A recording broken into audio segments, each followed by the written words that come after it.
Mənim qəlbimin işığı, həyatın səhəri, yazın yaşığı. Sakit yuxumda görürəm gələcəyi. Sən mənim palıd ağacım, sən mənim gücüm. Hər gün boyatırsan, köklənirsən yerə. Kiçik əllərin hazır böyük işlərə. Sənin addımların möhkəm və cəsarətli. Sənin yolun olsun daima xeyirli. Gözlərin elə bil dənizin mavisi, İçində yaşayır sevginin təmizi.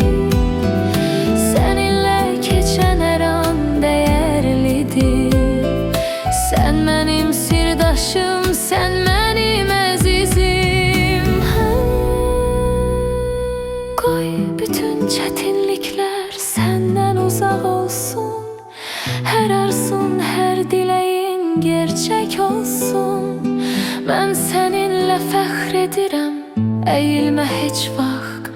Oğlum, ömrün sənin işıqlı bir taxt olsun.